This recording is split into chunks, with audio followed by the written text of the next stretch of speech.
Welcome. You're listening to an original story written and narrated by me. This is an early audio draft shared as a storytelling experience. I hope you find something here that stays with you. Now, let's begin. Chapter 2, The Muse's Vinyl, The Journey from the Ether to the Helicon Towers was a descent into a world losing its resolution. As Cass emerged from the service exit of the nightclub, the aesthetic rain was no longer shimmering. The nanobots in the atmosphere were malfunctioning, colliding with the rising smog of the neon district to create a greasy, gray slush that clung to the skin. Above, the city's sky screens, usually home to the serene loops of the Olympians, were flickering. A 3-story-high image of Aphrodite stuttered, her perfect porcelain skin momentarily replaced by a terrifying landscape of unrendered muscle and bone before the glamour snapped back into place. The city was glitching. Cass kept his head down, the hood of his tech-wear jacket pulled low. He moved through the blind spots, the narrow gaps between buildings where the Pantheon's surveillance grid was weakest. Every time he passed a window, his true sight flared. The reflections weren't matching the reality. The people walking by looked like beautiful, vibrant avatars, but their shadows were jagged, lagging behind like ghosts trapped in slow motion. The Helicon Towers sat on a precarious ledge of the upper heights, a spire of obsidian glass that housed the city's muses, the poets, songwriters, and influencers who provided the emotional fuel for the gods' empire. Cass didn't take the main lobby. He knew the building's nervous system. He shined up a ventilation shaft in the sub-basement, the metal hot against his palms, until he reached the manual override for the freight elevator. The lift was an old iron-caged thing that smelled of oil and neglected history. As it groaned upward, the glass walls revealed the city's sprawl. From here, you could see the Gilded Veil in its entirety, a shimmering dome of light that made the city look like a jewel, while effectively acting as a lid on a pressure cooker. The doors scraped open on the 90th floor. The air here was different. It didn't smell like the sterile lily of the heights. It smelled of old paper, cedarwood, and the sharp, metallic tang of a looming thunderstorm. The door to Suite 904 was slightly ajar. Cass pulled a heavy iron wrench from his baggie, grounding rod, and pushed the door open. "Cal," he whispered.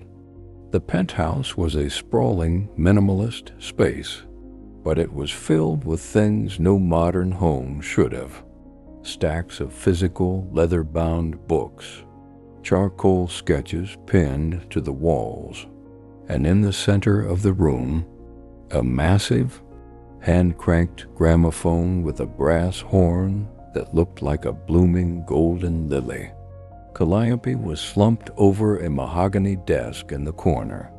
She looked smaller than she had 6 months ago.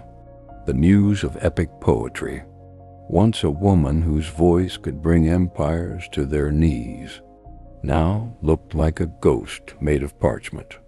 "Cassian," she rasped, her head snapping up. Her eyes, usually a brilliant, crystalline blue, were clouded with gray cataracts. She was fading. "I was at the club, Cal. The mirrors, they're turning into portals," Cass said, rushing to her side. "What is happening to the city?" She reached out, her cold, thin fingers gripping his wrist with surprising strength. "The signal is too strong, Cassian. The gods ... They've become greedy. They're pumping so much glamour into the atmosphere to prepare for the ascension that the reality underneath is starting to reject it, like a body rejecting a graft. She reached into a hidden compartment in her desk and pulled out a heavy, black disc. It wasn't plastic. It was a dark, vibrating wax that felt unnervingly cold. It was a physical vinyl record, its grooves etched with a precision that defied human tools. "This is the song of the mirror," she whispered, her voice a dry rattle. "I spent 40 years finding the frequency. It is the inverse of their lie. It is the sound of the world as it truly is." She shoved the record into his hands. It felt heavier than it looked, pulsing with a low-frequency hum that made the iron, wrenching Cass's other hand vibrate. "They are launching the Ascension broadcast at midnight," Calliope said, her eyes wide with terror. "A global signal that will lock the glamour into the human mind forever. We won't just be blind, Cassian. We'll be willingly blind. We will love our chains because we'll think they're made of light." "Why give this to me?" Cass asked, his heart hammering. "I'm a fixer. I scrub the floors after the gods have their fun. I won't start revolutions, because you are the only one who has been looking at the cracks for years," she said, her voice growing faint. "You have the sight, Cassian, but now you must give that sight to everyone else. If they find the song, the night never ends." A sudden, sharp crack echoed through the room. The floor-to-ceiling window behind the desk didn't shatter. It dissolved into a pool of liquid shadow. Cass stepped back, his true sight spiking. The air in the room didn't just turn cold. It turned empty. "They're here," Calliope whispered, her form beginning to glow with a final desperate luminescence. "Run, Cassian, to the Neon District. Find the girl with the pomegranate. She is the only one who can lead you to the transmitter." "Cal, I'm not leaving you." "Go," she screamed, a note of her ancient power returning to her voice.